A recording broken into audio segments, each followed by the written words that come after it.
হায় হায়, কেমন করে এলাকাবাসীদের কাছে আমি আমার মুখ দেখাবো? বিয়ে করি নাই, স্বামী নাই, কিন্তু পেটে সন্তান চলে এসেছে। হায় হায়, এলাকায় কেমনে মুখ দেখাবো?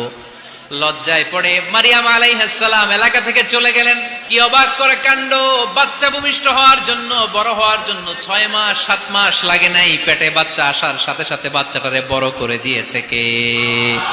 মারিয়াম আলাইহিস সালাম এবার বসে পড়লেন, বুঝতে আরম্ভ করলেন প্রেগন্যান্সির পেইন উঠেছে। হঠাৎ করে পেট থেকে বাচ্চা ভূমিষ্ঠ হয়ে যাওয়ার পরে উনি কাঁপতে আরম্ভ করলেন। ক্ষুধার চোটে খাবার কিছু নাই, সামনে ঝর্ণা, উপরে একটা খেজুর গাছ।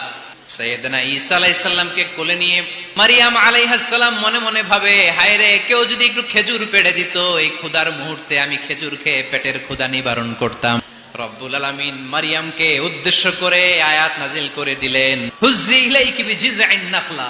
এর মানে হচ্ছে, মারিয়াম, কেউ পেড়ে দিবে না, একটু কষ্ট করে হাতটা উঁচু করে খেজুরের ডালা ধরে ঝাঁকুনি মারো, টসটসে কাঁচা পাকা খেজুর নিচের দিকে পড়বে, তারপর তুমি তুলে খাবে। সুবহানাল্লাহ পড়েন। আল্লাহ চাইলে অটোমেটিক্যালি কারামাত হিসেবে খেজুরগুলো নিচে ফেলতে পারতেন না? আল্লাহ শিক্ষা দিয়েছে, যেই পরিস্থিতিতে থাকো না কেন, তোমাকে শ্রম ব্যয় করে কষ্ট করে তোমার উপার্জন করতে হবে, রিজিকের বন্দোবস্ত করতে হবে। চিল্লায় বলেন ঠিক কিনা?